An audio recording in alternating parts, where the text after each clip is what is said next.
কাউকে অসম্মান করতে গেলে শিক্ষার দরকার পড়ে না, কিন্তু কাউকে সম্মান দিতে গেলে শিক্ষার দরকার হয়। আর সেটা হলো বাবা মায়ের দেওয়া শিক্ষা। ছেড়ে যাওয়ার সিদ্ধান্তে যে অটল, তার কাছে নিঃস্বার্থ ভালোবাসাটাও একটা অভিনয়। যারা বেশি মিষ্টি মিষ্টি কথা বলে, পিছন থেকে ছুরিটা তারাই আগে মারে। প্রতিদিন অন্তত 1% হলেও নিজেকে উন্নত করবেন। বছর শেষে দেখবেন মোট 365% হয়ে গেছে। যে কোনো সম্পর্কের পাসওয়ার্ড হচ্ছে বিশ্বাস। মানুষের বেঁচে থাকাটাই অস্বাভাবিক, মরে যাওয়াটা স্বাভাবিক। আজ হয়তো সময়টা খারাপ, কিন্তু সারা জীবন থাকবে না। তবে আজ যাদের চিনে নিলাম, তাদের সারা জীবন মনে থাকবে। অতিরিক্ত আপন হতে যাবেন না। দুঃখ ছাড়া রব সবাইকে সবকিছু দেয় না। হয় কাউকে দিয়ে পরীক্ষায় ফেলেন, নয় কাউকে না দিয়ে ধৈর্যের পরীক্ষা নেন। জোর করে কোনো কিছুই পাওয়া যায় না। ভাগ্যে থাকলে কেউ কেড়ে নিতে পারবে না। দেখতে সুন্দর অনেক পাওয়া যায়, কিন্তু যাদের মনটা সুন্দর তাদেরকে কেবল ভাগ্য করেই পাওয়া যায়। মানুষের জ্ঞান শক্তি বৃদ্ধি হয়, অবহেলা মানুষের ঘুমন্ত মস্তিষ্ককে জাগ্রত করে দেয়। কাউকে যতই কাছ থেকে চেনো না কেন, মন খুলে সব কথা কখনো বলো না। মনে রেখো, এই যুগে বিশ্বাসের মর্যাদা কেউই রাখে না।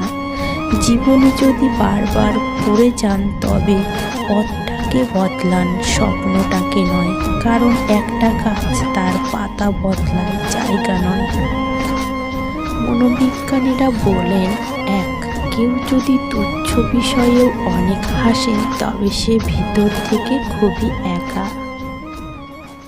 2, যদি কেউ অতিরিক্ত ঘুমায়, তাহলে সে অসুখী। 3, যদি কেউ কম কথা বলে, কিন্তু যেটুকু বলে খুব দ্রুত বলে, তাহলে সে কিছু গোপন করছে। 4, যে কাঁদতে পারে না, সে দুর্বল প্রকৃতির। 5, যদি কেউ অস্বাভাবিকভাবে খাবার খায়, তাহলে সে কোনো মানসিক চাপে আছে। 6, যদি কেউ একটুতে কেঁদে ফেলে, তার মনে সে নিরহ এবং কোমল হৃদয়ে। 7, যদি কেউ ছোটোখাটো বিষয়ে রেগে যায়, তার মানে তার ভালোবাসার দরকার খুবই।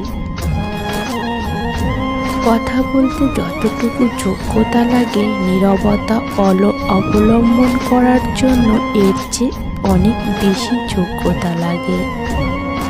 কাঁটা থেকে বাঁচার জন্য যেমন পায়ের জুতো পরা উচিত, সারা পৃথিবীতে কার্পেট বিছানার দরকার নেই। ঠিক তেমন, যদি তুমি শান্তি চাও, তাহলে নিজেকে বদলানোর চেষ্টা করা উচিত, অপরকে নয়। ঠিক তেমন, যদি তুমি শান্তি চাও, তাহলে নিজেকে বদলানোর চেষ্টা করো। কখনো অপরের ওপর ভরসা করে থেকো না। সৎ এবং মহৎ লোকদের সমালোচনা করা খুবই সহজ, কিন্তু তাদের মতো হওয়াটা অনেক কঠিন। প্রেম করলে ঝগড়া হবে, ঝগড়ার পর যদি আবার দুজনের মিল হয়, সেটাই হলো প্রকৃত ভালোবাসা।